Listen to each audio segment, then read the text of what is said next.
الحمد لله رب العالمين والصلاة والسلام على أشرف الأنبياء والمرسلين نبينا محمد وعلى آله وصحبه أجمعين أما بعد فأعوذ بالله من الشيطان الرجيم ولو أن أهل القرى آمنوا واتقوا لفتحنا عليهم بركات من السماء والأرض ولكن كذبوا فأخذناهم بما كانوا يكسبون أفأمن أهل القرى أن يأتيهم بأسنا بياتا وهم نائمون أوأمن أهل القرى أن يأتيهم بأسنا ضحى وهم يلعبون أفأمنوا مكر الله فلا يأمن مكر الله إلا القوم الخاسرون رب اشرح لي صدري ويسر لي أمري واحلل عقدة من لساني يفقهوا قولي سبحانك لا علم لنا إلا ما علمتنا إنك أنت العليم الحكيم. معزز علماء، دینی و ملی بھائیوں اور بزرگوں، پردہ نشین ماں اور بہنوں،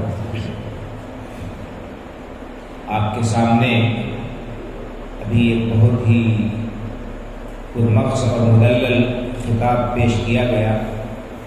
ہمارے ایک اور بہت ہی معزز و موقر خطیب آپ کے سامنے انشاءاللہ آئیں گے اور اپنی خطابت سے آپ لوگوں کے دلوں کو گرمائیں گے. بیچ میں تھوڑی دیر کے لیے آپ حضرات مجھے بھی گوارا کر لیں. مجھے حکم ہوا ہے کہ میں اختصار کے ساتھ آپ کے سامنے اپنی باتیں رکھوں. انشاءاللہ تعالیٰ بہت ہی مختصر سے مختصر وقت میں اپنی گفتگو آپ کے سامنے رکھ کر آپ سے رخصت ہو جاؤں گا. بھائی اور بزرگوں، ماں اور بہنوں، تقریباً سبھی لوگوں نے یہ خبر سنی ہوگی کہ ابھی گزشتہ رات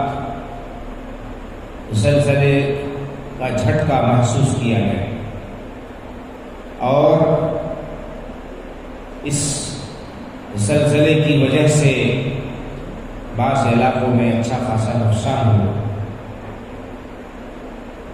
اسی طرح سے ابھی گزشتہ ہفتے ہی چاند میں گرہن لگا تھا. تو یہ زلزلے اور یہ گرہن اور آندھی اور طوفان، موسلادھار بارشیں، سیلاب، یہ سب کے سب کیا ہے؟ یہ اللہ رب العالمین کی طرف سے ہمارے لیے وارننگ ہے، چیتاونی ہے، تنبیہ اور تحذیر ہے کہ ہم خواب غفلت سے بیدار ہو جائیں. ہم جو اللہ رب العالمین کو بھلا بیٹھے ہیں اس کی پکڑ سے بے خوف ہو چلے ہیں. انسان جو دنیا کی رنگینیوں میں کھو گیا ہے اور دنیا کی زندگی ہی کو سب کچھ سمجھ بیٹھا ہے، وہ اس سراب سے، اس خواب سے بیدار ہو جائے اور اللہ رب العالمین سے ڈرے، اللہ کی پکڑ سے ڈرے. اللہ کے رسول صلی اللہ علیہ وسلم نے ایک بار گرہن لگا آپ کی زندگی میں تو خطبہ دیا اور فرمایا کہ یہ سورج اور چاند یہ اللہ رب العالمین کی قدرت کی نشانیوں میں سے ہیں. ان میں گرہن لگا کر اللہ رب العالمین اپنے بندوں کو ڈراتا ہے، یاد دہانی کراتا ہے کہ اللہ رب العالمین جب چاہے اس کائنات کے نظام کو درہم برہم کر دے. ایک دن ایسا آئے گا جب اس کائنات کا سارا نظام درہم برہم ہو جائے گا. یہ ستارے جھڑ جائیں گے، یہ سورج بے نور ہو جائے گا، یہ چاند اس کی روشنی چھین لی جائے گی اور زمین کے اندر زلزلہ برپا ہو جائے گا. یا ایھا الناس اتقوا ربکم ان زلزلۃ الساعۃ شیء عظیم. اے لوگوں، اپنے پروردگار سے ڈرو. قیامت کا زلزلہ بڑا خطرناک ہے. تھوڑی دیر کے لیے، چند سیکنڈ کے لیے جب زمین ہل جاتی ہے تو اس کا کتنا خطرناک نتیجہ نکلتا ہے آپ نے بارہا دیکھا ہوگا اور سنا ہوگا. چند سیکنڈ کا زلزلہ ہوتا ہے، پورا کا پورا شہر ملبے میں تبدیل ہو جاتا ہے اور گنت لاشیں وہ ہو جاتی ہے، تیار ہو جاتی ہے، مال و متاع کا کتنا زبردست نقصان ہوتا ہے۔ لوگ کہتے ہیں قیامت کا منظر، قیامت کا منظر ہے، لوگ قیامت کو یاد کرنے لگتے ہیں۔ جب اصلی قیامت آئے گی تب کیا حال ہوگا بھائی، لوگوں یہ سوچنے کی بات ہے، اور اس قیامت کی ہولناکی اور اس کی خطرناکی سے بچنے کے لیے فکر کرنے کی ضرورت ہے۔ آخرت سے پہلے اللہ رب العالمین کی گرفت دنیا میں جب ہوتی ہے تو انسان لرز جاتا ہے، انسان چیخنے چلانے لگتا ہے، انسان برداشت نہیں کر سکتا، اس کی تاب نہیں لا سکتا۔ اس کے باوجود بھی ہمارا حال یہ ہے کہ مصیبت گزر جاتی ہے تو ہم بھول جاتے ہیں اللہ کو، اور اس مصیبت سے بچ جانے پر ہم عبرت اور نصیحت نہیں حاصل کرتے، اپنے آپ کو خوش نصیب سمجھتے ہوئے آگے کے لیے ہم تیاری نہیں کرتے۔ بہرحال یہ جو زلزلے آتے ہیں، یہ طوفان آتے ہیں، جو اللہ کی طرف سے مختلف عذاب آتے ہیں، ان کا سبب کیا ہے؟ اب میں نے آپ کے سامنے جو آیتیں پڑھی ہیں ان میں اللہ رب العالمین نے ان کا سبب بتایا ہے، اور کس طرح سے ہم ان اللہ کے عذاب سے بچ سکتے ہیں ان کا بھی اللہ نے اس میں بیان اختصار کے ساتھ کیا۔ اللہ رب العالمین کا ارشاد گرامی ہے کہ وَلَوْ أَنَّ أَهْلَ الْقُرَىٰ آمَنُوا وَاتَّقَوْا لَفَتَحْنَا عَلَيْهِمْ بَرَكَاتٍ مِّنَ السَّمَاءِ وَالْأَرْضِ، اگر بستیوں والے، آبادیوں والے اللہ پر ایمان لاتے اور اللہ کا تقوی اختیار کرتے، لَفَتَحْنَا عَلَيْهِمْ بَرَكَاتٍ مِّنَ السَّمَاءِ وَالْأَرْضِ، تو یقیناً ہم ان کے اوپر آسمان و زمین سے برکتوں کے دہانے کھول دیتے۔ اللہ رب العالمین آسمان سے بھی برکتیں نازل کرتا، زمین سے بھی خزانے برکتوں کے اللہ کے نکل آتے ہیں۔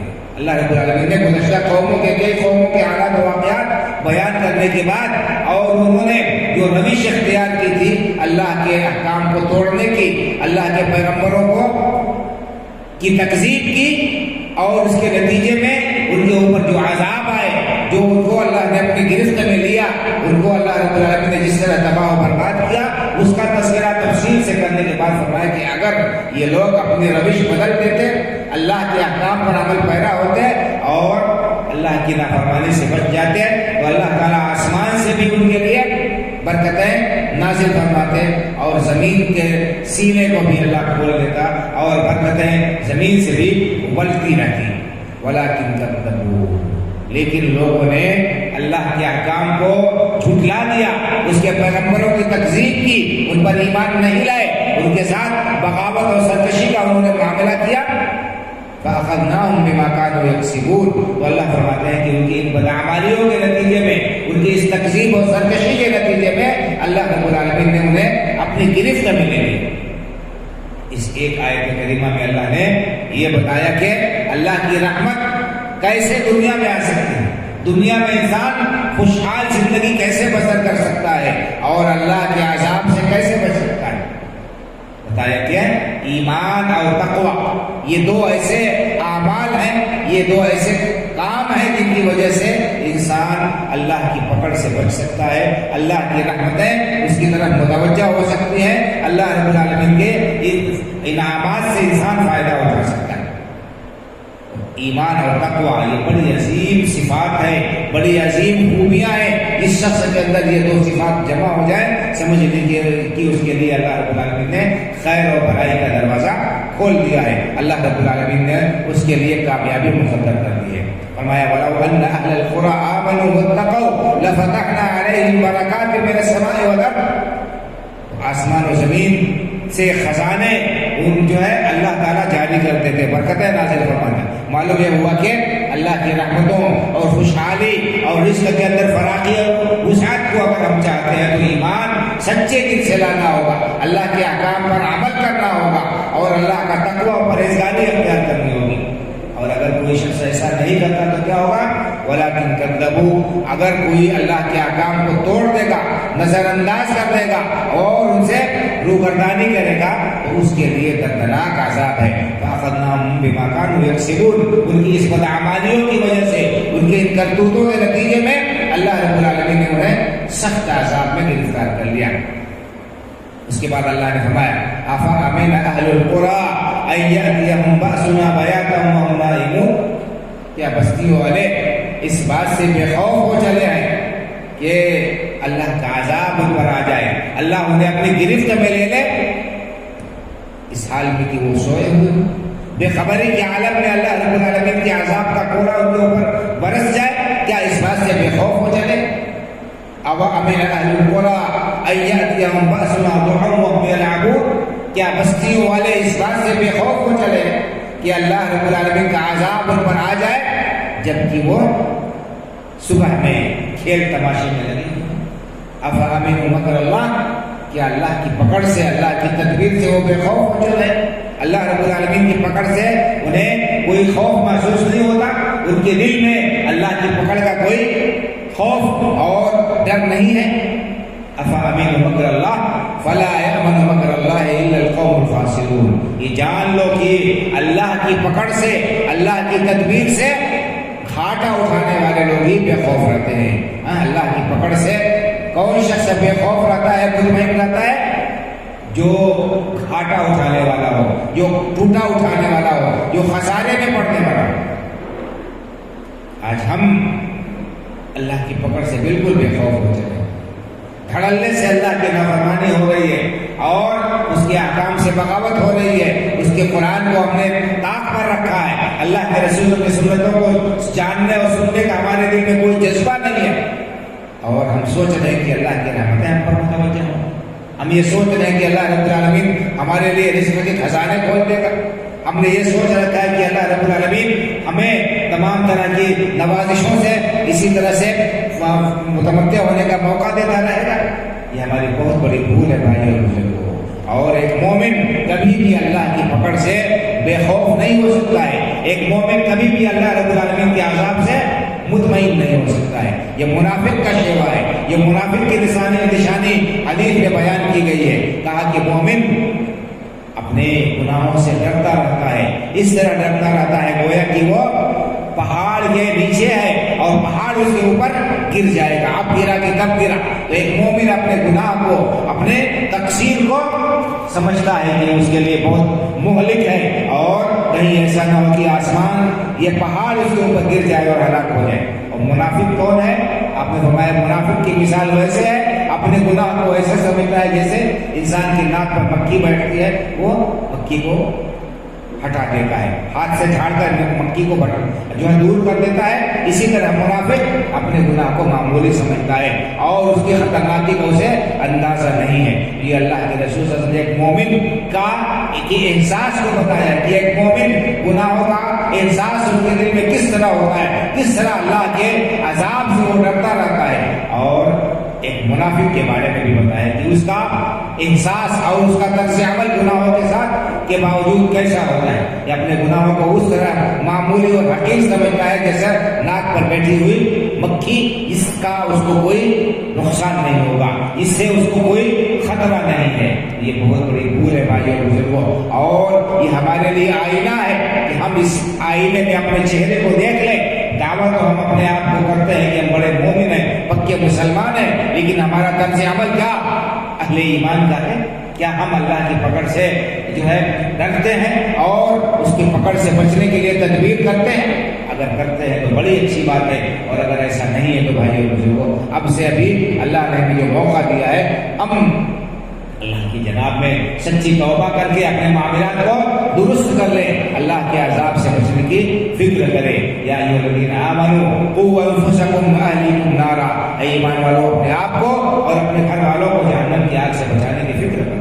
تو بہرحال یہ زلزلہ جو آیا اور اس طرح کے جو عذاب آتے رہتے ہیں، آندھی کی شکل میں، طوفان کی شکل میں، سیلاب کی شکل میں، اور بھی دوسری شکل میں لوگوں کو موقع نہیں دیتے وہ سمجھنے کا، تو یہ سب ہمارے لیے تنبیہ اور وارننگ ہے، اور ہمیں اللہ رب العالمین کی قدرت کا اور اس کی عظمت اور اس کی بڑائی کا احساس دلاتے ہیں کہ اللہ تعالیٰ اگر پکڑنا چاہے تو کوئی ہمیں بچا نہیں سکتا ہے، نہ حکومت بچا سکتی ہے، نہ اور کوئی شخصیت بچا سکتی ہے، نہ کسی کا عہدہ کام آئے گا، نہ کسی کا منصب کام آئے گا، نہ کسی کی دولت اس کو بچا سکتی ہے، نہ کسی کی عزت و شہرت اور اور اس کی اس کا کوئی مدد اسے بچا سکتا ہے۔ اگر اللہ کے عذاب سے کوئی چیز بچانے والی ہے تو ایمان اور تقویٰ ہے۔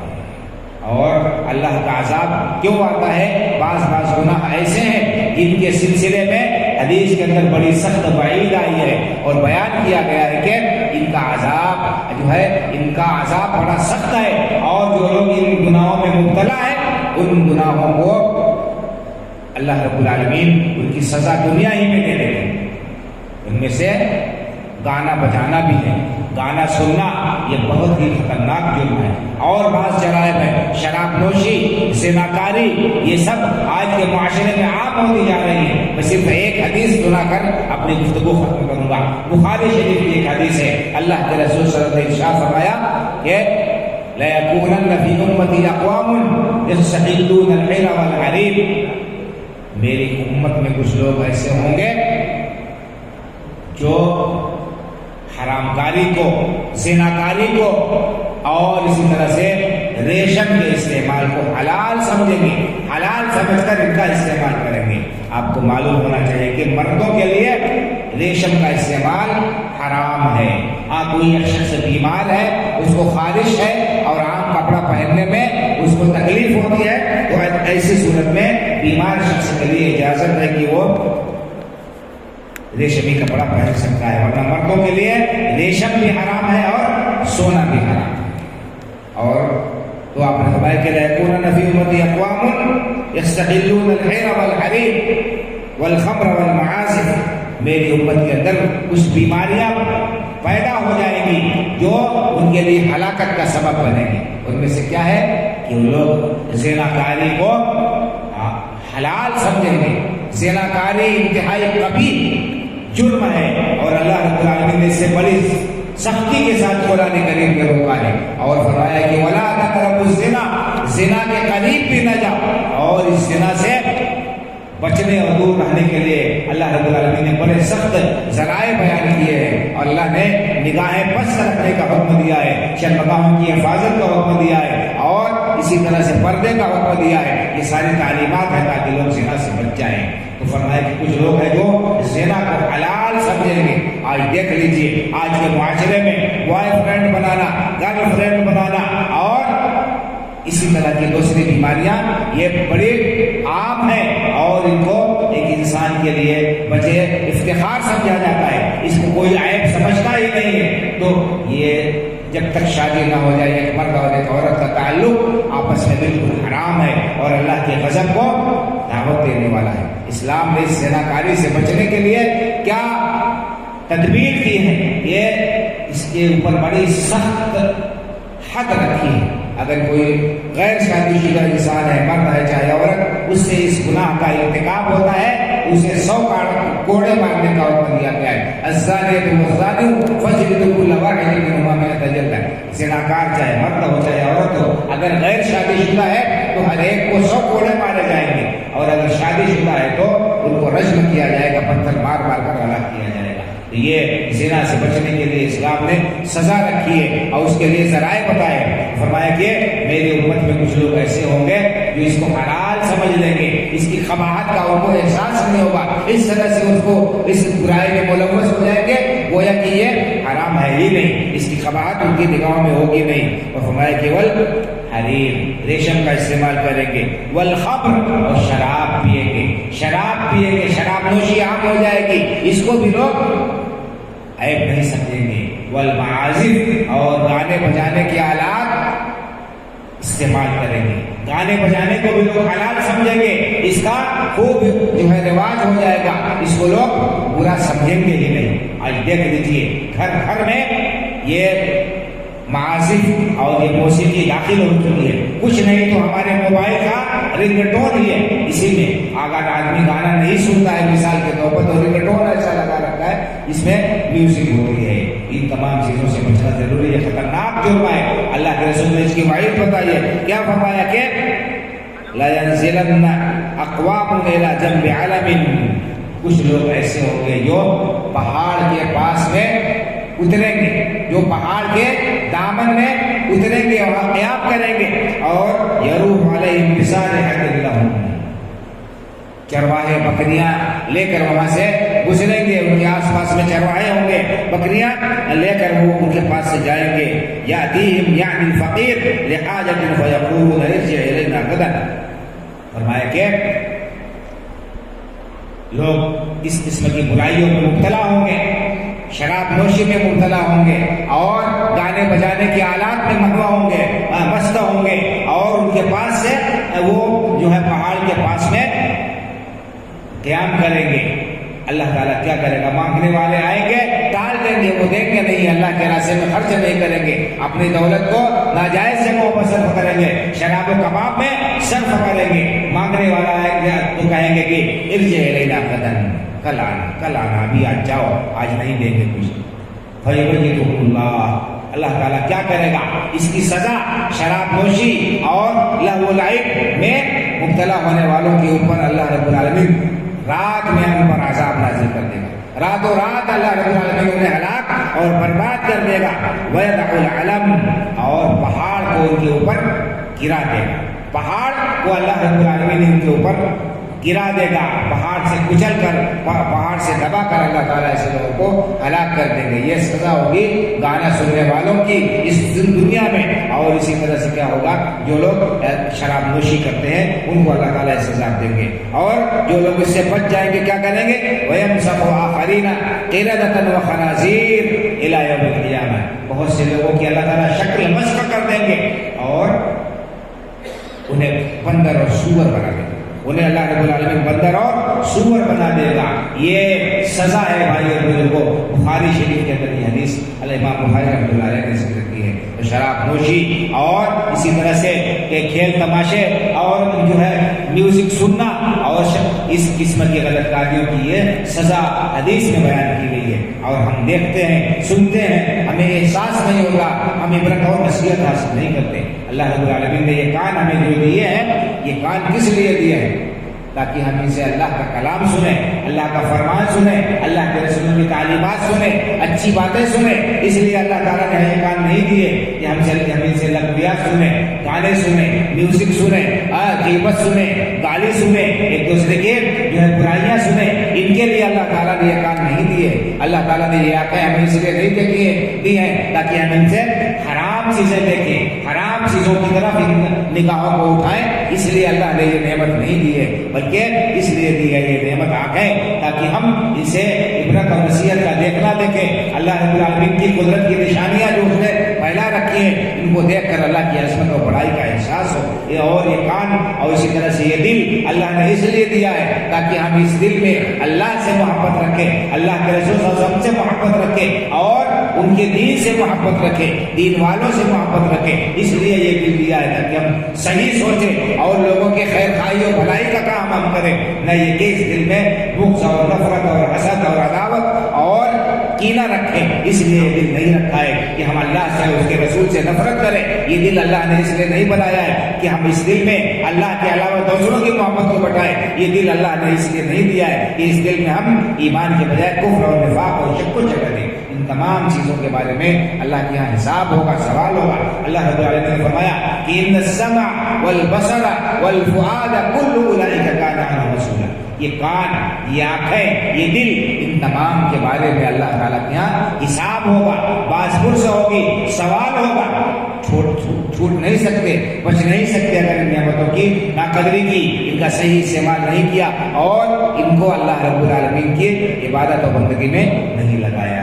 تو یہ بھائی اور بزرگوں، یہ جو عذاب آتے ہیں، مختلف قسم کی آزمائشیں آتی ہیں، ان سے ہم کو عبرت اور نصیحت حاصل کرنا چاہیے، سبق حاصل کرنا چاہیے اور اللہ کی پکڑ سے ڈرتے ہوئے اللہ کے رضامندی کے کام کرنے چاہیے. اور جو وقت اللہ نے ہمیں دیا ہے، جو زندگی اللہ تعالیٰ نے ہمیں دی ہے، اس زندگی کی، اس نعمت کی قدر کرتے ہوئے ان کو ہم اللہ کی عبادت میں صرف کر کے آخرت کے لیے زاد راہ اور توشہ جمع کر دیں. دو نعمتیں اللہ نے ہمیں دی ہیں، ان دو نعمتوں کا صحیح استعمال کر کے ہم ان سے فائدہ اٹھائیں اور گھاٹے میں نہ پڑیں. بخاری شریف کی حدیث، اللہ کے رسول صلی اللہ علیہ وسلم نے ارشاد فرمایا نعمتان مغبون فیہما کثیر من الناس.